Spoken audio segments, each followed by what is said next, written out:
Okay, now I have it all cut out and we're going to get prepared for our next step for making some interest for our background. Okay, so we are going to set up to splatter paint our background. I've got some neon paint, or if that's not what you choose to do, then you can use something else. This tempera paint is a little bit more watered down than acrylic, so it really works best. And what I want you to do is also have water. My water's a little dirty, but that's okay. And then get your paint. You need a decent sized brush, and then you also need a ruler. So what you're gonna do is you're gonna dip inside that paint, get your brush loaded. Then you're gonna use the edge to turn it on its side, and you're going to just tap.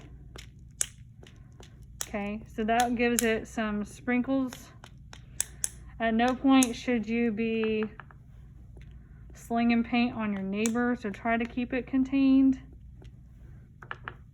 If you want to sling, you got to make sure that you add a little bit of water and make it really fly.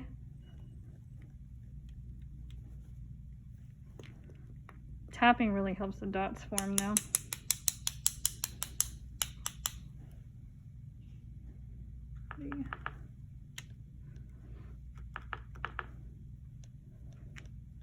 Sling it.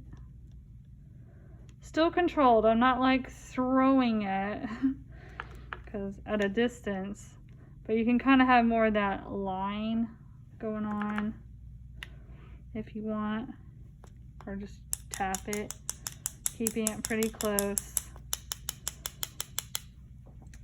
Then you change your colors.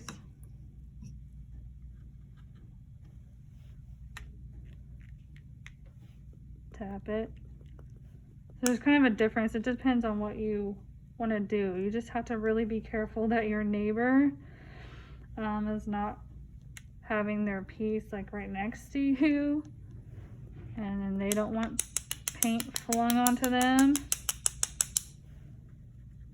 you gotta really load your brush.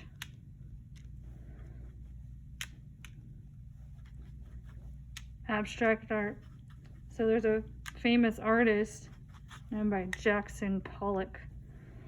This is what he was known for. He did huge paintings flinging paint on the canvas. Got famous for doing that.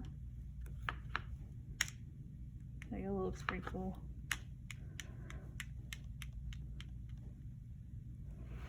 All right. So there you have it. So I've got one that's kind of drying. I like this one better. I might use that.